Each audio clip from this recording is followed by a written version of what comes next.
Yo, what's going on, everybody? Brand new edition of Flyers Talk A2D coming at you with a bit of an exciting episode for you tonight. Rumors may be true, rumors might not be true, but Matvei Michkov may be on his way to Philly sooner than a lot of people think, including myself and possibly the rest of the panel we got here going on. We also got a little preview of the conference finals coming up now that they're set in stone. We got the Rangers and the Panthers in the East. We got the Oilers and the Stars in the West. Let us know what you think in the chat. So we're going to hit that like, hit that subscribe, hit that share button or that retweet if you're on X and you're on Facebook. It's time to talk some hockey, y'all. Let's go.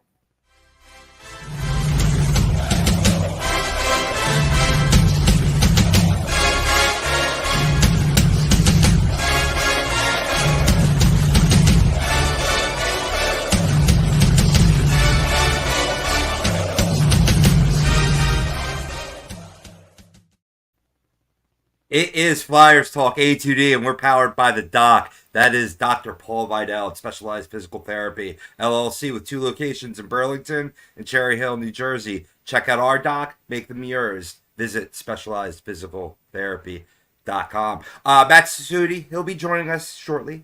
For now, we have Brian Daly and Brad Ryer on the top line, centered by yours truly, Rob Povia. Be sure to hit that like and subscribe for notifications to all your favorite shows here on A2D Radio. Tonight, we're setting the stage for the Eastern and Western Conference Finals. But first, just a little news out of Russia, as Brian talked about. We want your opinion on our Facebook poll, on our face-off poll, which is Michkov joining the Flyers this summer makes them an instant playoff team. Agree or disagree? We'll be reading your comments all throughout tonight's podcast, but as always, going to go to our panel here. Let me start with you, Brad. Does this, hey, it's right now it's rumor, right now it's, reported out of Russia. It's pretty universal out of Russia, but it is speculation. So not to get ahead of ourselves, but assuming he is joining the Flyers this summer, does that make them an instant playoff team, Brad?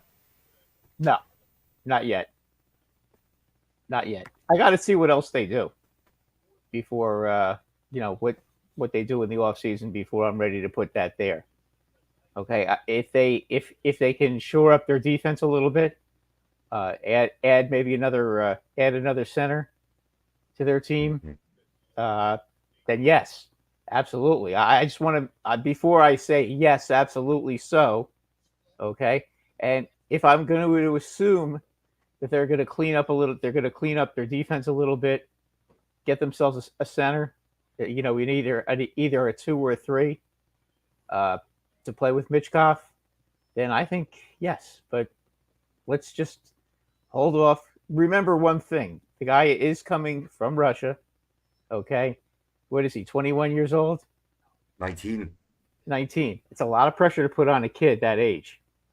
For every team of Solani, there's about 50,000 of them that don't come close to that status. So, just let the kid learn the game, because it's not going to be that easy for him to just walk in.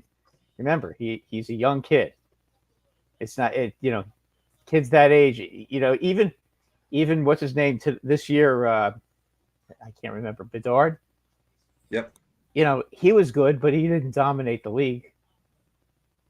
When he was healthy, he was not dominant. He was a good player, but let's just calm down about it. Let's see how he does.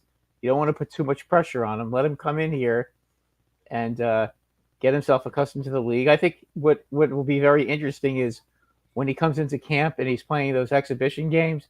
That's when you're going to see. That's when you're going to see it, and that's where you can really, really focus on it. But if they clean up the other issues and he comes, then yeah, they're definitely going to be in. I would definitely put them in the playoffs next year. Right. I mean, and now you look at guys like, Connor McDavid, Adam Fantilli, right? Leo Carlson. These were guys that went 1, 2, 3 in last year's draft. Now, let's not forget, if teams were a little bit more sure about his ability to come over to the States that we're seeing, or at least hearing about from reputable sources out of Russia, right? He could have easily went to. And if assuming that he does go to with that, in mind, you got to figure that he's playing from day one, and he's playing from day one, at least in terms of top 6 minutes based on his pedigree. But yeah, I think I agree with you, Brad. You got to temper expectations. He's learning a new culture. You know, when you don't know the language, just paying bills is hard. So it's a lot to adjust to. Brian, do you think it makes the Flyers an immediate playoff team, assuming he comes here in 24-25?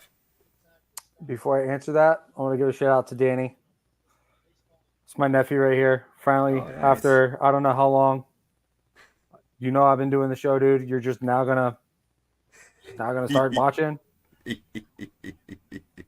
Nah, I'm just kidding. Bust some Cayunes, go for it. Of course, man. Of course, Danny's my dude. I love Danny. But as far as the poll goes, I'm going to agree because I think the Flyers have a lot of really good pieces in place already. They don't really have a ton of holes they really need to fill. The big thing for me is not necessarily addition, it's subtraction. You got to get rid of some of these contracts. Cam Atkinson, love Cam to death, but he's making too much money for the lack of production he had last year. Got to buy him out or trade him. That's the big one for me. But there's a couple other guys that you could probably shake off the roster and I'm like, okay, fine, whatever, no worries. But for me, it's subtraction. It's not necessarily addition.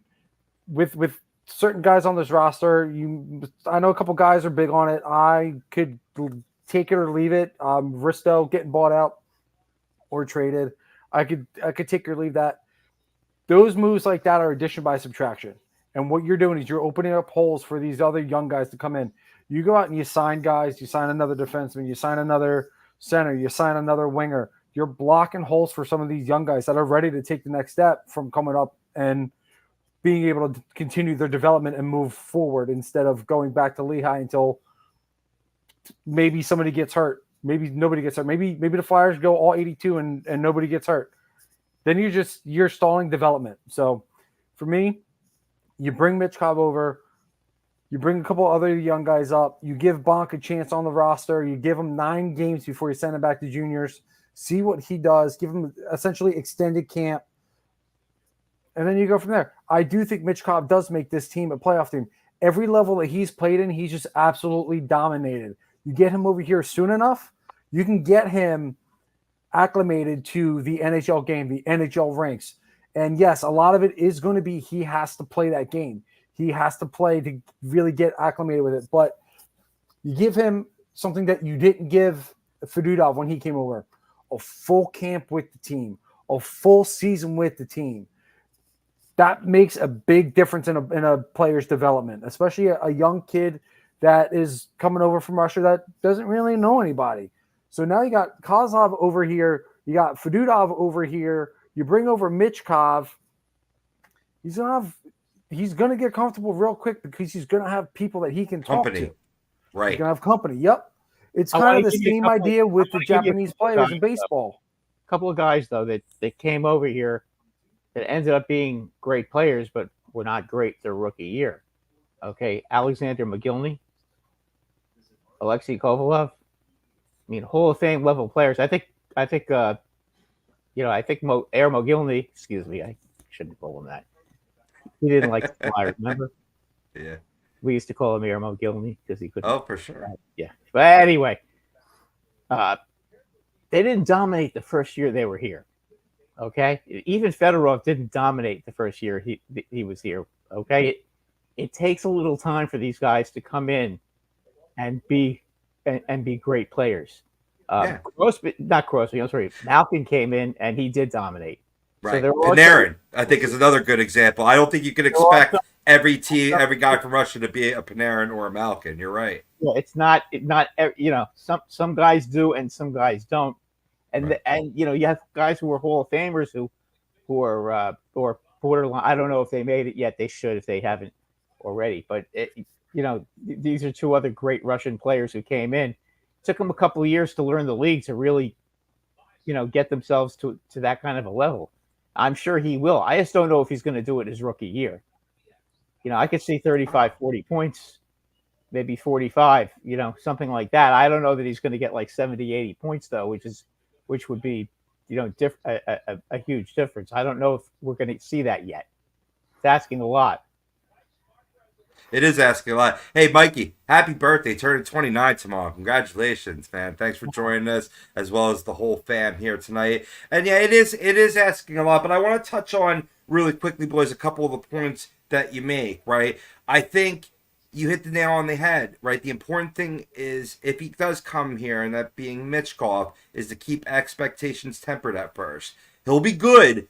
You get better talent around him. Let's face it, already on SKA and then being on loan to Sochi, not surrounded with a lot of talent, at least, NHL caliber talent that he's going to see here, right? So you can see him doing somewhat well from Jump Street, but I think he'll be good with the possibility of becoming great because, let's face facts, guys, right? This guy has an all-around great game, right? When we look back to him when he was 16 years old, he was absolutely tearing the under 18 worlds against players 2 years older than him. He produces well. He produced well this season for Sochi, and we don't know exactly how the game will translate, but you got to figure that it's, baby steps at first, right? I think in regard to the poll, right, I'm going to side with agreeing with it. I'm not a strong agree, but when it comes to this team, they just narrowly missed the playoffs. And Brad, you said this time and time again, this team would have made the playoffs this year had they had a finisher. Am I correct? Yes, and I think that stands. Right. I think that stands. But what I'm saying is, I'd like to see them add one more finisher, and have him on the team with Michkov. Yeah. Okay? Oh yeah. Just asking for one. I'm not asking you to sign. I'm not asking you to sign Reinhardt. I'm not asking you to, and please don't, because I wouldn't want you to do that, and then, my playoff run to greatness would be over. So don't do that. But just a guy that can put the puck in the net, and be a big help. That's what I'm talking about. And a center who can skate as fast as him, right? And be a good match for him. That's why I wanted to see them draft one of those young centers, and then you can bring them both up at the same time. Now that would be exciting. You'd have yourself a nice little kid line. But the Flyers have plenty of kids right now. Yeah, but they're not at that. They're not at the level that we're talking about with Michkov right now. I'd rather see any one of the guys that are on the roster now with Michkov over bringing somebody with them. You want somebody who can sit here and develop them and show them what it's like to be a Flyer? You grab one of those guys. You don't put them with another rookie. Oh, you could. I wouldn't. I put them on a line with TK. You could do that. You could do that. I'd like to see him with a center who's a little bit better of a playmaker than TK. TK is more of a scorer than an assist player. I agree. Especially since you don't know what you're exactly getting out of Sean Couturier at this point, right? Now, he could be that good 200-foot player that aids a young guy coming in, right? But I'm sort of siding with you on this one, Brad, right? I do think that they need to, center on whether this be through trade, because, you bring Michkov comes over. Now we're talking about 7 natural right wingers on this team, but yet a really weakness up the middle and center, right? So they could trade, but I think if they wait and hold off till next offseason, more money's going to be off the books, to your point earlier, Brian, about, like awful contracts a la Cam Atkinson, and they're just going to be in a better position to, zero in. All right, so we've heard all these great things and we've seen the tape from Russia, right? Now you get Michkov in this system for a full year. Now you're going to see, what are his tendencies? Does he chase the puck in? Is he more of one that's going to hang back in the neutral zone waiting to occupy a mistake? Now, when you ascertain that knowledge, you can better acquire, whether that be through the draft, whether that be, and being next year being also a more talent-laden draft, right? Or you get it through trade, or you have more money on the books to maybe go out and get a free agent now, like maybe Brady Tkachuk. Does that intrigue anybody? Because it intrigues the shit out of me. Oh, if you could get him, yeah. You're talking about top quality, and that's kind of what I'm talking about too. Right. That's the kind of guy. That's the kind of guy. Maybe not necessarily him, but the type of player like that is who I'd like to see him play with on the same line in his rookie season. You know how valuable and experienced that would be for him. Right. Oh, Plus, for just sure. think of just think of the fact that if it was Brady Tkachuk, nobody would touch him because then they'd have to fight Brady Tkachuk, and you don't really want to do that because he's one of the toughest guys in the league. He also hits everything that moves. Right. You got that. Plus he's an extremely talented player. Talking about a 70 to 80 point player, and he can give assists with the best of them, and he can score goals. Yeah. Just ask that guy Stoltze. I mean, he's I think he kind of benefits with Brady Tkachuk. Yeah. You see what you got. You see how he meshes with it. I mean, who knows? What if the kid takes off with like Noah Cates at center? You know what I mean? Morgan Frost. Like to your point, Brian. A lot of possibilities. Let's go to the fam real quick because I've been ignoring them. I want to read off some of the comments. Here we got Ryan Swoopy. If the Flyers get Michkov over here, will it bring trouble to the NHL since he's not supposed to be here this soon? Will it cause lots of controversy? Why would you care about the rest of the league? No, it's not going to cause any controversy because everything that he's doing is overseas. It has nothing to do with the NHL. The NHL is doing nothing to persuade this. This is all coming from the KHL. St. Petersburg is the one that's starting this because I think he wants out. So it's not going to cause any controversy with the NHL because they're not even involved. The Flyers are still trying to figure out what's going on. Yeah. I mean, hey, from all reports from Russia, and this was published in a very reputable sports medium and was well sourced, right? This might actually be the one Russian report you could actually believe, I mean, but hey, we've heard this before though. Remember with Fedotov, he was supposed to be coming here 2.5 years ago, and then I think he was arrested outside of a practice rink or something, some like, quote unquote, detention to keep him there in Russia, but he's here now, Things can always be complicated along the way, though. I think that's ultimately the point. Because, boys, looking into this, his rights will remain with St. Petersburg in the KHL, but he'll be able to come over here this offseason and join the Flyers, provided he makes the NHL team. And, we alluded to this before. If he comes here, he's an absolute lock to make the opening night roster where he'll remain. Let's not forget, this dude could have gone second, like I said before, to Connor McDavid. I think, the top three in the class all saw extensive NHL minutes. So once he makes the Flyers roster, right, then... I believe they're doing it the right way, Swoopy, so I don't think it should ruffle any feathers is my ultimate point there. Yeah, I mean, like I said, they're trying to do everything the right way over in the KHL to make sure that his contract is terminated so he can come over and play for the Flyers. That's why it's not, boom, like that. It's not instant.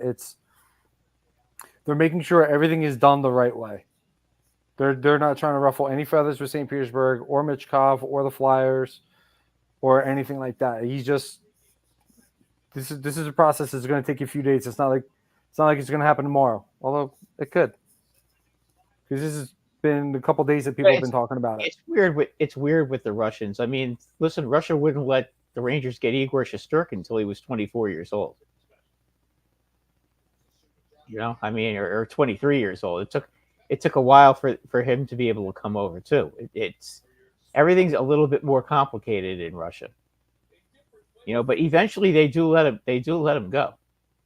Thank you, American Loyalists. Appreciate you. Isn't he at the Phillies game tonight? I hope so. Let's go. Michkov? Yeah. That would be interesting if he was. But I mean, this is a good point. We don't have the cap space right now. And ultimately, I mean, if Michkov comes over, you got to sign him to his ELC too. You got Cam York coming up to take care of too. Travis Konechny is going to be a huge thing. And I talked about possibly trying to extend him now to save some bucks later. They don't have it, so that is going to be on the books later. Unless hey, look, I don't want to go here, so don't crucify me. But when Michkov comes over and you're really laden in the right wingers, do you explore a trade for TK to really fill a lot of holes and save you money to take care of players like Cam York? Well, here's here's a good thing about Michkov. He can't make more than $950,000. Right. So that's the plus side there. Right. To Benny's point, and I agree with him 1,000%, there's minimal cap space. The last thing the Flyers need to do right now is bring anybody in.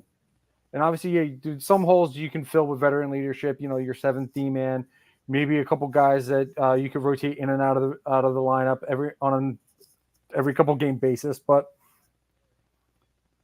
Flyers need to focus on development and get the young guys ready. Denver Barkley deserves a shot. Oliver Bonk deserves a shot. Those guys are coming off of winning the championship with the London. Do you think they can make the playoffs with all these all these new kids on the team?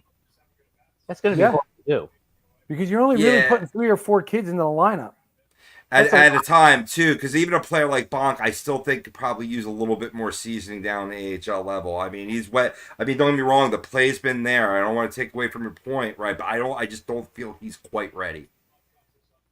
Yeah, he might. I mean, he might be and he might not be. It's hard to do that with you're talking about 4 rookies, right? That's not necessarily rookies. Oh. Guys like Emil Andre, he's not a rookie. He deserves a shot on the pro roster. How many games has he played for the Flyers though? Handful, not many. Well, then he kind of is a rookie then. I mean, to me, a rookie is somebody who hasn't played more than like 20, 25 games. I consider a rookie. I'm kind of like with baseball. They're considered rookies until they played 50 games, something like that. Yeah, sure. No, so certainly. But I mean, there's still veteran leadership on this team to help surround those rookies. And plus, I'm not saying any big moves, but with a little cap space, maybe you do deja vu and you bring in a Sean Walker again. Hello, welcome back. Sign, you know what I mean? Like little pieces like that could fill around, you're right, and have these guys absorb it like a sponge. That's what I'd like to see them do. Right. Just get. They're going to need somebody. If you're talking about making the playoffs this year, it's hard to do it with 4 rookies on the roster. That's all I'm saying. Sure. You're asking a lot. That's why I'm saying they need. If you want to make the playoffs this year. Okay, if you want to definitely make the playoffs and even try to win a round, you got to bring in a center. Yeah, but it's tough to do when your cap space is $5 million going into the offseason. Oh, that's all you got right now? Yeah, it's not. I've been saying this for weeks now. They don't have a lot of cap space. They'd have to got somebody out to. Yeah, I don't know if they want to do that right now. Right. They're really hamstrung. They're hamstrung now. Next off season, all bets are off. Though I mean, the money situation gets light years better. But hey, there's a lot of potentiality in this lineup right now, especially with what we saw from players like Bobby Brink taking that next step up. Tyson Forster taking that next step up. None of these guys are centers, though. To Brad's point, so I mean, I get it, but. You still have guys that can play the position. You still have quality guys. I believe we saw one of our commenters talk about Barnett Hathaway. I think he's an absolute lock on the right wing, 3rd, 4th line. That really showed that he can contribute and be that energy guy. So, No, he's a keeper.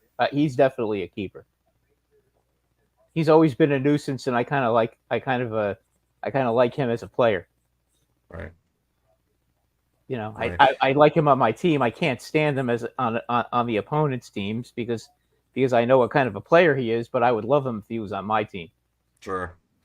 I mean, there's just so much that can still happen yet. You know what I mean? We're not even at the draft, right? But I don't think you're going to get any impact players that will make an impact this year from this particular draft. But there can be a lot of trades going on. I've heard some outlandish things like I do not agree or see this happening, but it could. Where you package a TK, a Risto, and a pick for Mitch Marner, and you do a double sign-in trade.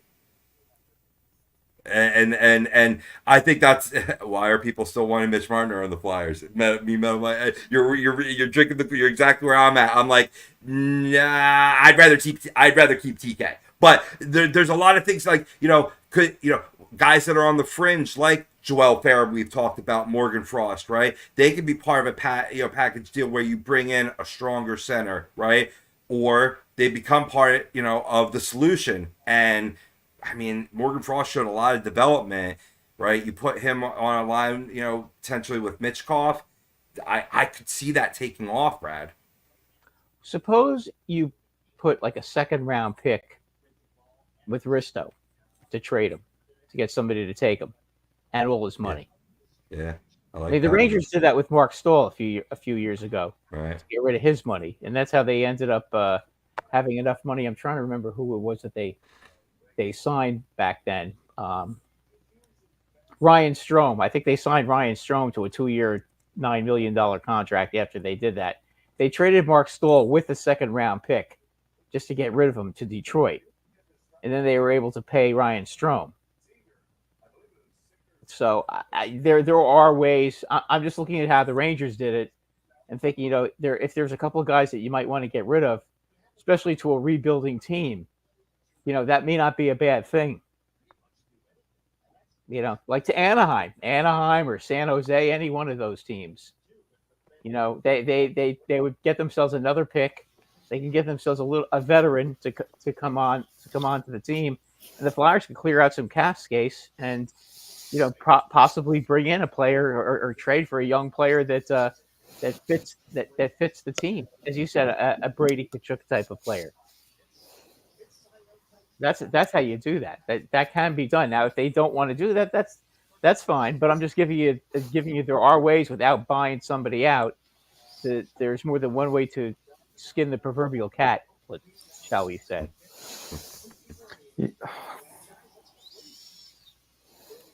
Absolutely. I mean, one thing I want to throw out to you boys, real quick, as we look at Michkov and all the reports we hear, he's a tremendous work ethic, tremendous creativity. He doesn't need much time or space to make plays.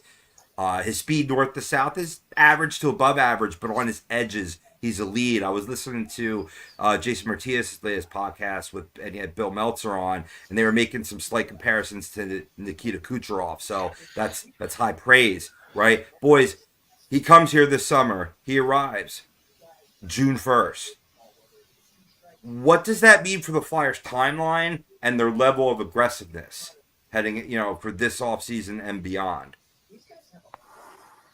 I think for this offseason, it doesn't change anything. I think you keep the pace. You let these guys come in. You let them develop. You bring in just veteran locker room guys that, like I said, you're rotating the lineup every couple of games. You let the young guys come in. You stay the course, and it doesn't change anything. Do I think adding a Michkov makes this team a playoff team? Absolutely. Because you saw what this team did without him.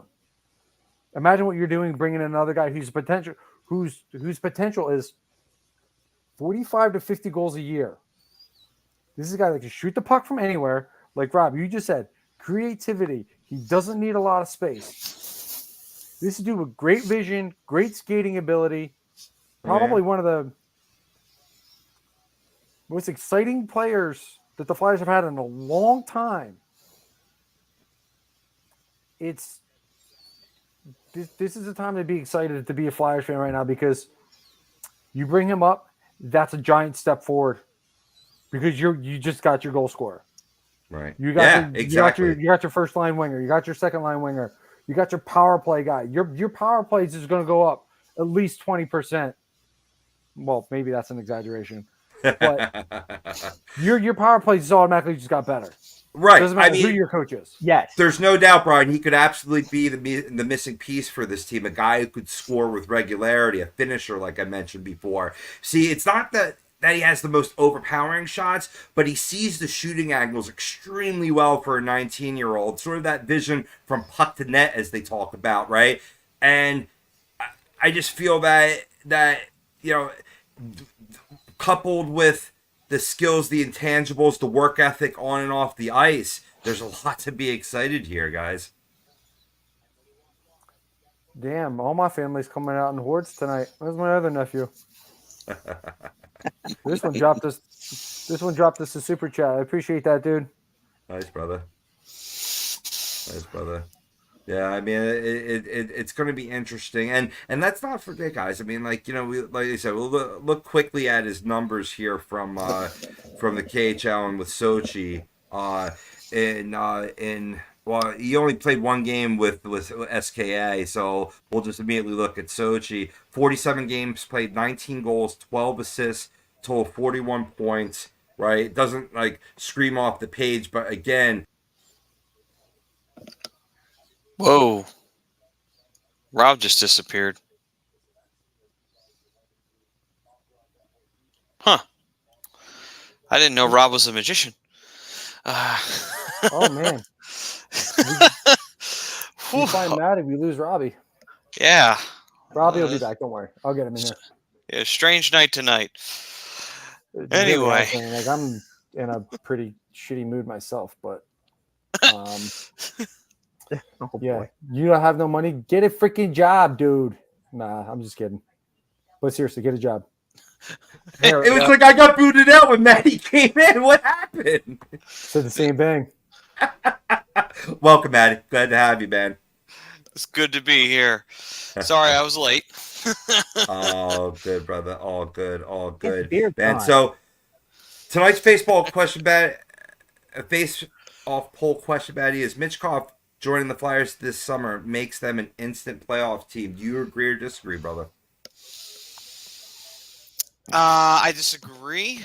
Not that I want to say agree. The fan in me wants to say agree to the heavens, but I will disagree. Only because Michkov will have an impact. There's no doubt. But this is still a team that's got a lot of work to do. I mean, it's not a perfect team by any stretch of the imagination. If that power play is still a problem, it's going to be real hard for them to win some games that they should be able to win, or very close games that they can possibly get back into or stay ahead in. And then finally, obviously, the goaltending. That's going to be a big microscope on that. So I'm not saying Michkov won't have an impact. I believe he will. But I don't think that that's enough to clear the Flyers into the playoffs. Just my opinion, only because there's a few things that they still need to hammer down on this team before I feel like they're a true playoff contender year in and year out. I mean, maybe they'll surprise me. They surprised me this year. Maybe they'll surprise me even more and actually make it this time. But I'm going to say disagree. I want to say agree, but my hockey instincts tell me don't put the cart before the horse. Well, So- yeah. Hey, and there's logic there. I mean, we heard that from Meltzer. Brad, that sort of mirrors your opinion too. That there's more holes with this team. And one thing we said, Manny, was that when Michkov comes, that could have a domino effect where other things go down. Maybe they're more likely to trade. Now they're going to have 7 natural right wingers. Do you trade for a center iceman, or do you wait a season, wait to see how Michkov vibes with this team and how he plays at the NHL level, and then either trade, draft in a better draft class, or you'll have a lot more money on the back on the books and cap space to sign a center iceman that would be ideal for Michkov's skill set. I would say that that's probably the better route to go. I would say do the wait and see approach because, young talent, young kid. So, you want to see how he gels, see if he's got chemistry with anybody in the lineup already. And if not, you can always find someone to put around him, not in the free agency, but through the draft. You can do that. And then, like you said, Rob, it's a deeper draft next year. That's one that you kind of want to hone in on, not necessarily this year. So I would say the wait and see approach is probably the better option, the lesser of the two evils, if you will. And DeMeo chiming it. I'll go ahead for it, Brad. I'm sorry. No. Suppose the Flyers were to bring in a guy like Zegras for a couple of their young kids to play with Michkov. Just throwing it out there, guys. I made some. I said that I really want to see them get a center, somebody to play with them, somebody with some talent. There you go, a young player that might fit in. And you know what? If you make the I'm possibility, drinking that Kool-Aid. I might just do it. Here's the thing about Zegras. Zegras is pretty young in his own right. So you're not grabbing a guy who's in his early to mid 30s who, has had a long career in the league. So with Zegras, you're getting a younger player that has had time in the NHL to maturate, and he's shown flashes of all the ability that he's got. So that's not necessarily a bad option to explore, only because of the fact that, he can be here and you could still do your rebuild. That's not doubling down by bringing in older veteran players. It's also not making that much money either yet. Yeah. Right. So right. That's not a bad option to explore. So that one's okay. That one I would be interested in. Yeah, and by waiting till next offseason and seeing what you have in-house with the kid, it'll be money better spent, right? Right. And I mean, again, the goal is to stay, young. Sure, you need some veterans every now and again, but you have some veterans on this team. So it's not like you need to go fishing for more of them. Goal is to keep the youth keep this youth movement going. That's the goal. Zegras has a cap hit of almost $6 million. Does he really? If he's got $6 million, that's going to be a little tougher to negotiate for the Flyers. He was so high. I thought he was still in the threes. Oh, okay. Nope. Well, if that's the case, that's a lot. I mean, they'd obviously have to throw in, Anaheim would have to take money. Keep money. But again, here's the thing, and Maddie, you're in my head on this. You want your young guys playing with a veteran. You don't want your young guys playing with another young guy who's trying to adapt to the NHL as well. We saw it with Frost and who was Frost playing with 2 years ago? He was playing with. He was struggling. Was it? He was Cates? struggling. He was third, fourth. It might have been Noah Cates actually. Now that you say it, Maddie, but he was struggling at the third and fourth line. He was struggling playing with other younger guys. These guys like Michkov need to play with a vet. You need to play with a guy who's been here. Maybe not necessarily Coots, but he needs a veteran. Great example. He's from the league. Great example to what you're saying, Brian. You look at Ovi when he came into this league. Who did he play with? You guys remember? Donis Zubris. Right. A veteran in this league. Not a great player, but tall on the ropes, a fellow countryman, right? And planted the seed that became Ovechkin. Now, of course, you add Nicky Backstrom to the mix, and that's where he takes off. But Zuby did a great job, and I think that's what you need for Michkov, right? Yeah. So let's go back to Ant's comment there. He's saying, "What's up, guys? Look at the draft. Any chance the Flyers can package their 2 first-round picks and a young player to get the number 2 pick and draft Demidov? Imagine him with Michkov as your first-line wingers." That would be L. That would be interesting. I don't know if the Flyers. Here's the thing: can the Flyers get that? That's the real question. That's the problem with that kind of situation. It's like you really gotta have the package. You gotta have everything that GM wants if he's gonna be giving you that kind of pick. Right, you're looking at that'll be number 2, so that's going to be the Blackhawks. I don't. They're in a point where they're rebuilding and they need that player just as much as we do. Right, yeah. So it'd be hard to swing that. I mean, they're gonna want him to play with Connor. Right, exactly. Right. They're trying to build that first line with Connor on. I think you're more likely to get a deal from Seattle or Calgary to get to 8 or 9, and to Brian's point from last week, maybe trying to sneak up there and get a Tisha Gilna at that point who could play center, and I mean that could be juicy too in the future. Mm-hmm. Hey, listen, I'm all for it. If he's even got a fraction of his dad's talent, then you know what, this kid's gonna be damn good. Right. I just think that and I mean to reiterate last week, I'm fine with that. If that happens, Brian, I am on board. But Brad made a good point in terms of the team's lack of defense, and you know, I mean, you have Jamie Drysdale that you know put with Travis Sanheim, right? Who do you have to put with Cam York? You know what I mean? Like, you know, looking down, you know what I mean? You need those top six to be nice.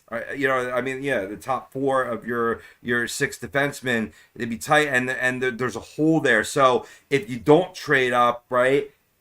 You know, go for the defense and strengthen yourself that way too, because you have Michkov early. You know, you got that shot in the arm. You still have Bobby Brink, Barkley. Like guys. You know, on the precipice. Tyson Forrester. You know, things are looking very talent laden. And that's the thing too, is that those guys took steps forward. So this year they really showed a lot of promise. That may actually be even a bigger benefit for a Michkov coming in.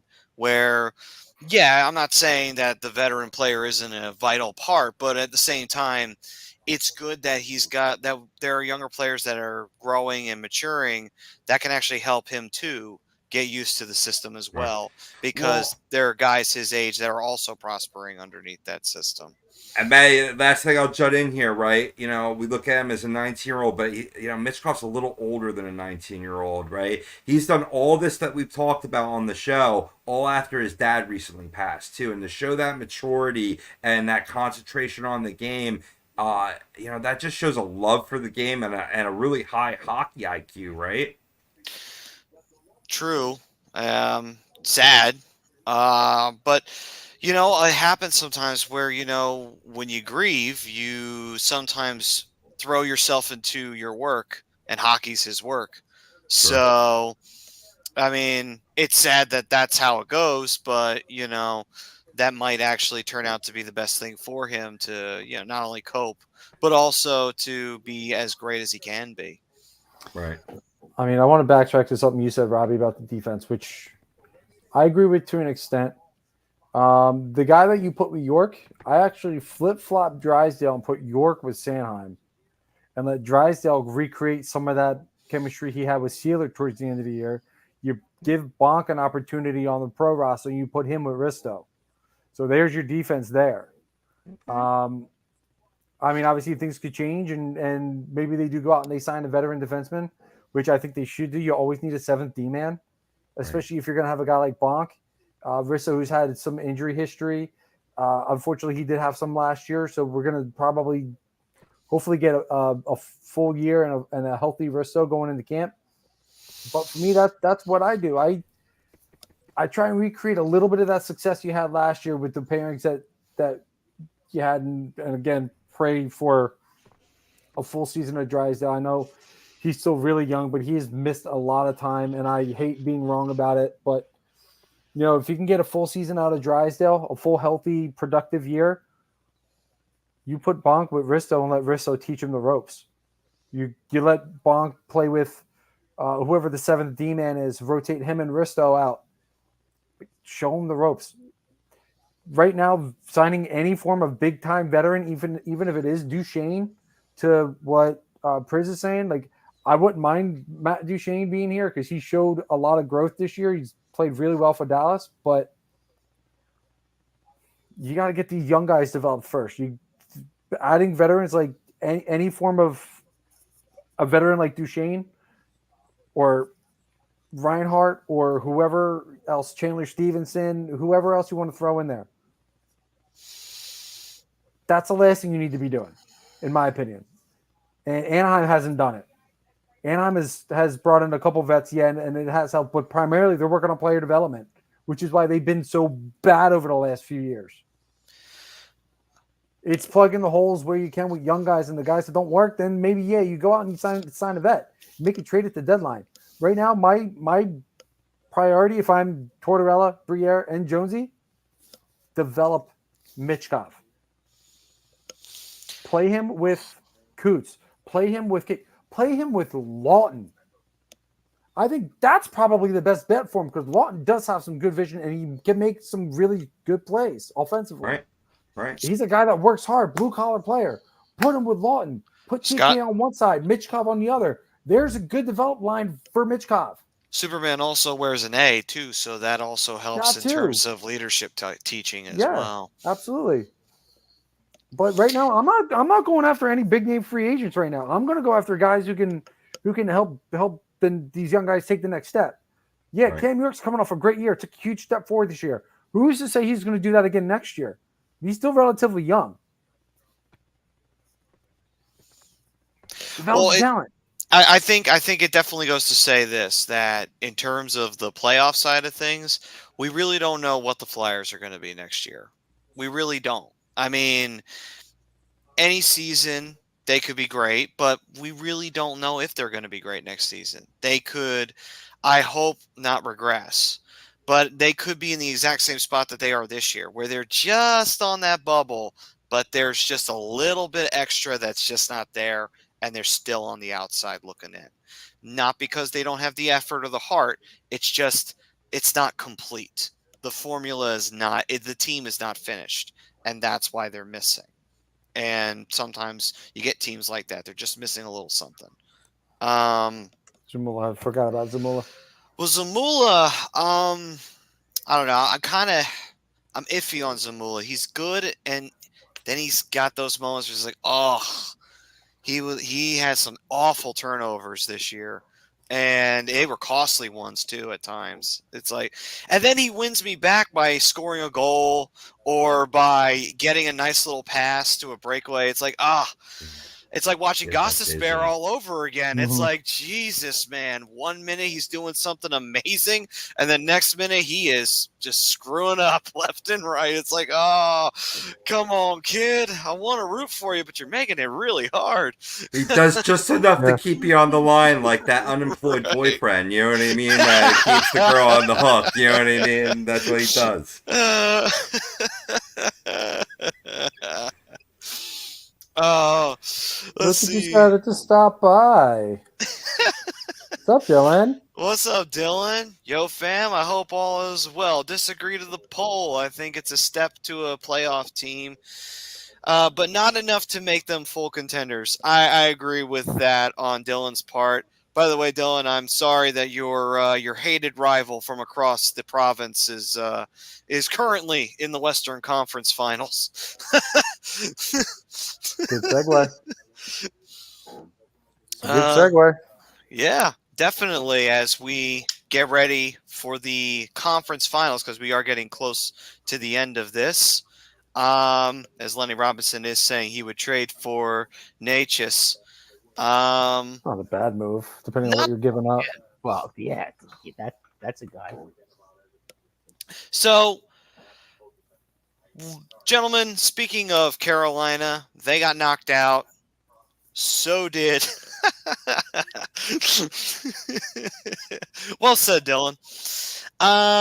He's right. Carolina getting knocked out by Brad's New York Rangers, and they made it interesting there. Yeah, I feel like Kreider though in the third period. I know. I couldn't believe it. I'm not gonna lie. As much as I hate the Rangers, I couldn't help but laugh. I'm like, Ral, really, Carolina? All this great defense and you blow it like that? Whew, that is bad. But anyway, and then the nerve of them to cry about getting a penalty when Brady Shea shot the puck out of the rink and they didn't call that. They didn't call that. What did you think was going to happen? Right. They knew they blew it, and they can't review it because it's not reviewable yet in the NHL. And by the way, you know it's going to be reviewable next year. But you knew that they were going to call something as a makeup call. Definitely. I mean, Stahl put himself in a really vulnerable position too. When you put your stick like this, even if you're just shoving, Zibanejad's going to. He literally. I've seen that was a beautiful dive. That was a gorgeous dive by Zibanejad. Yeah, he sold like he got shot. Mm-hmm. So there's total embellishment there. He got away with it. I mean, I would have definitely taken both. But I mean, the reason why Carolina lost that game in the third period, they got away from the forecheck. They were forechecking all night, and they were all in the Rangers' face. In the third period, they got away from it. They were able to break the forecheck. That's the whole thing. They were head manning the puck and they were getting out of their zone. That was the difference. Instead of trying to work it through within a 5-man unit, they were starting to they're starting to do the headman pass, and that's a headman pass will beat a forecheck every time if it's a good pass. And can we do this for? I feel like we need to have an intervention on Freddie Anderson. I've never seen a guy more self-sabotaging in my life. I don't know what it is with this cat. Like, it's like, dude, you are on the cusp of greatness, and when it happens, you screw it up every time. It's like, bro, come on, man. Especially against the Rangers. Yeah. I mean, that goal he gave up to Lafreniere, it's like, no way. You gave up one of the softest goals. The Mr. Softy ice cream brand. I swear Freddie Anderson should be the mascot. That was an awful goal to give up there. The difference with the Rangers and Carolina is goaltending. Right. Igor is a much better goalie than Freddie Anderson. In game 2, which was the double overtime game, Igor kept the Rangers in the game, and then Carolina took that stupid penalty in the second overtime, and the Rangers scored on him. And by the way, Carolina's power play. I mean, are you kidding me? You had 20 power plays, and you scored 2 power play goals, and the Rangers scored 2 shorthanded goals. So that means the Rangers basically played 2 periods shorthanded. Okay, and they were tied 2-2. I don't know how in the hell does that ever happen? Well, Dylan, that's weird. Yeah, tell me about it. But Dylan over here is saying Flames get a 2026 third-round pick from the Tanev deal if the Stars make the finals. So there you go. Mm-hmm. There's an incentive to cheer, besides the fact that Dallas is facing Edmonton. So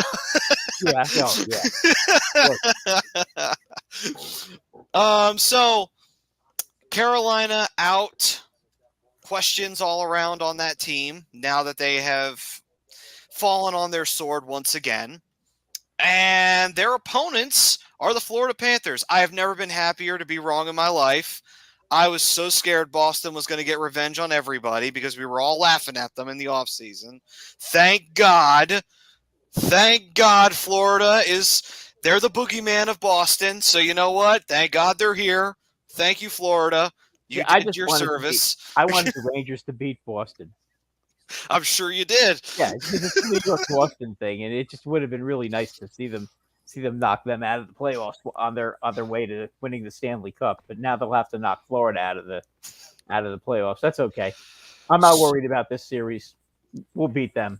So speaking of which, the Rangers and the Panthers, I do believe that this is the first time these two teams have met since that series that Gretzky scored those 3 goals in that one period. That would be correct.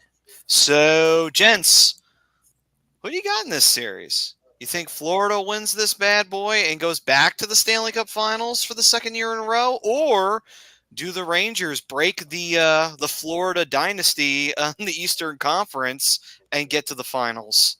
Hey, you talk about irony, right? You know, Kreider just did that. And now they play Florida. The last time a Ranger did that, like you can't tell me sports aren't poetic because that is just pure joy.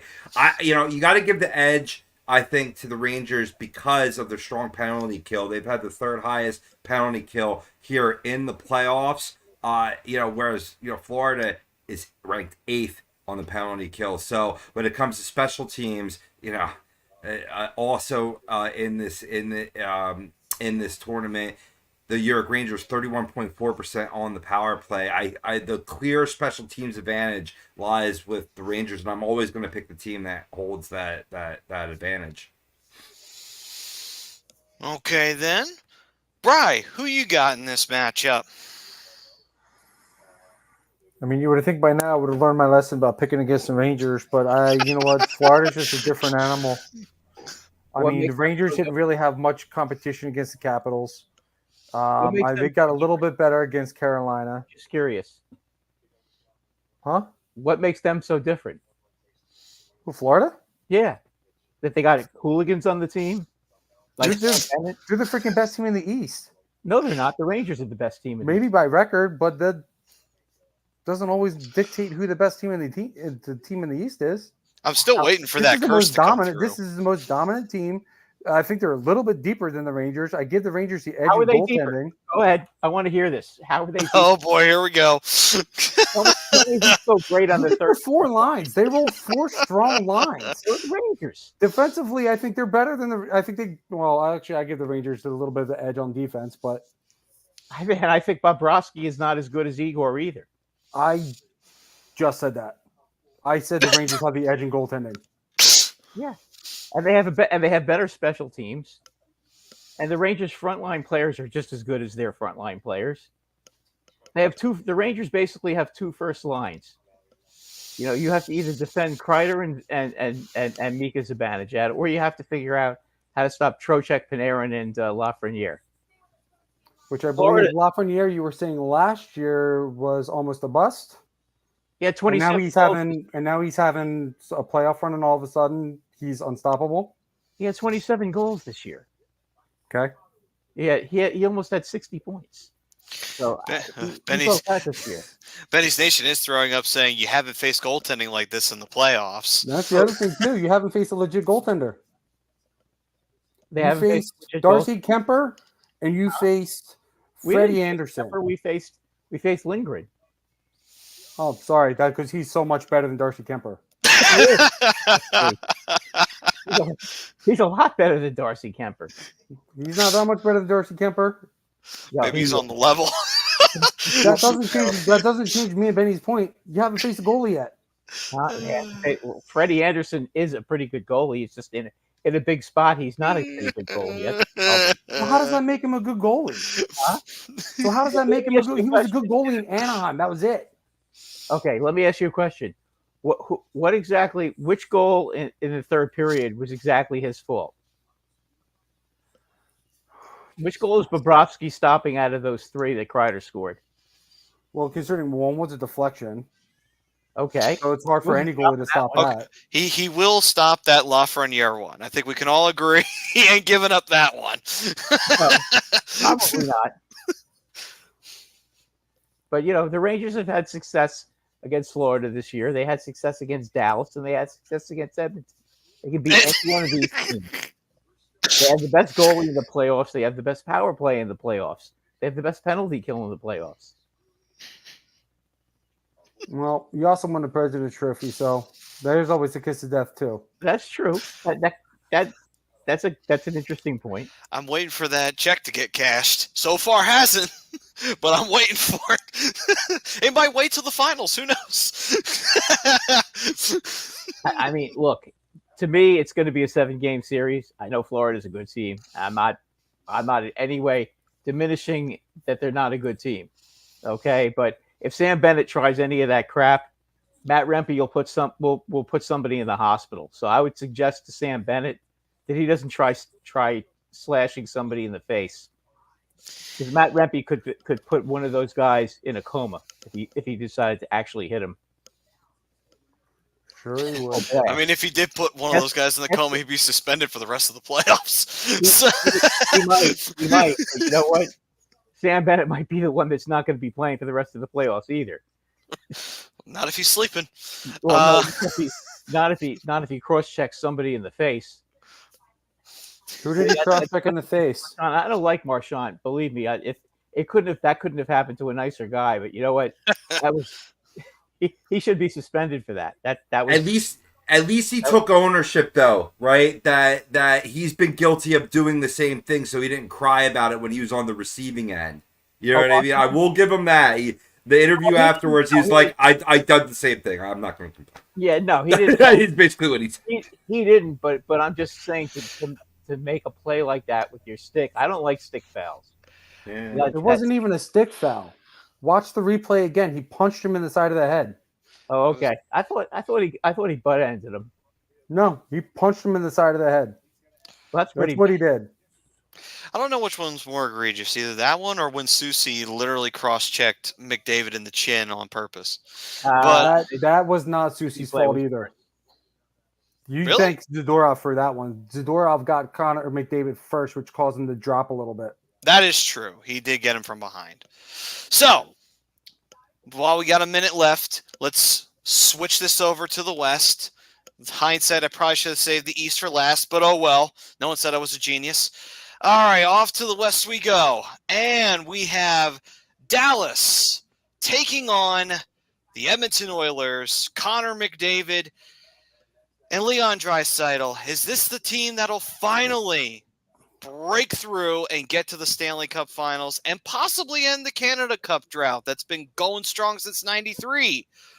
Or is Dallas just going to say, yeah, screw you, Canada, Cup staying here in the States? Gents, who you got? Maddie, I really want to pick Edmonton, right? Especially since I thought last year was going to be their year, and I'm usually a year ahead with my predictions. Not because of what they're doing on the offensive side, but because they're actually defending well, and that's how they got past Vancouver. And you look at this team; they're 91.4% on the penalty kill. That's first. Of course, they got the sick, number one power play too in this tournament, right? I want to pick him, but in the end, I can't pick against Jake Ottinger. I always go with the hotter goaltender. 238 goals against in this playoffs, which is third. I got to go with Dallas. They'll represent the West, and it's another failed attempt in Edmonton, unfortunately. But they haven't. They're actually looking more like a playoff team this go around. Right, They've been way more complete this run. And so absolutely have been. And not to cut you off, Maddie. The other thing keep in mind too, Robbie, is they've shut McDavid down all season long. They've held him to 1 point all season long. They've held him to 1 point. They can shut him down. They are the deepest they've ever been at center. Their defense, they got deeper when they got Tanev at the trade deadline. And Ottinger has just been playing out of this world. They also got to remember Wyatt Johnson is having a massive playoff too. Oh, yeah. So not only are they getting the production from their vets, they're getting the production from their kids too. That's massive for them. They are the team to beat in the playoffs. This is my Stanley Cup winner. So who are you picking? I'm joking. I already know. Edmonton. Yeah, all the way. Full 7. No, it's Dallas, and it's going to be in 6. All right, then. So, Brad, who you got? Do you got the blue and orange or the green and white? I hate to agree with Brian, but I can't disagree with him. I think just Dallas is going to smother them, and I don't think Edmonton is tight enough defensively to hold Dallas off the scoreboard. I don't know that Edmonton can win a 2-1 game against Dallas. They're going to have to show me that they could actually do that, because Dallas is very comfortable in low-scoring games as well as high-scoring games. But they're very comfortable in low-scoring games. They'll make sure that they play defense, and they'll just wait for Edmonton to make mistakes. And Edmonton's goaltenders are not good enough to stop them. And I am going to roll with Dallas. Sorry, Canada. I think Dallas will shut them down, and I think they'll take care of business. And I actually agree with you, Brian. I think it's a 6-game series, and Dallas goes to the Stanley Cup Finals to meet either Florida or the Rangers. By the way, my pick on that is Florida in 7. I'm going to stick with that. I'll give you a couple guesses as to why. But anyway, you're Flyer fans. I would expect that. Right. Okay. New York versus Dallas. What we haven't seen in the NFL since the 90s. We've never seen that. We've never seen that in the NHL. But if the NHL accomplishes if they manage to get to that before the NFL has been able to get back to that, I think that says a lot about the NFL, if you really think about it. Or maybe it just says a lot about the Giants and the Cowboys. But anyway. I don't think you're going to get that from the Giants. All right, guys. I'll take my 5 wins and then go home. You're moving up in the world. So anyway. I don't have to. I know about that particular team. They're the redheaded foster child of New York right now. Right. And Dylan, yeah, we're ready for the Utah hockey team, and we're going to be laughing at it all year long. Utah. Anyway. Are they any relationship to the Washington football team? Maybe. They might be cousins on the same family tree. There you go. Anyway, we thank everybody for joining us for Flyers Talk A2D. Conference finals are here Wednesday and Thursday. Game ones, don't miss them. We're getting very close to the Stanley Cup finals, people, so it's very much time to get excited. We'll be back next week, of course. Plenty more to go over. By then, the conference finals will be in full swing, and we'll see who has the advantage in their respective series. Until then, check out Specialized Physical Therapy, the Dr. Paul Vidal, if you have any aches and pains. And from all of us here, you stay safe, you stay healthy out there, and we hope you all have a wonderful weekend coming up and a wonderful rest of the week. Peace and love, everyone. Happy Memorial Day, people.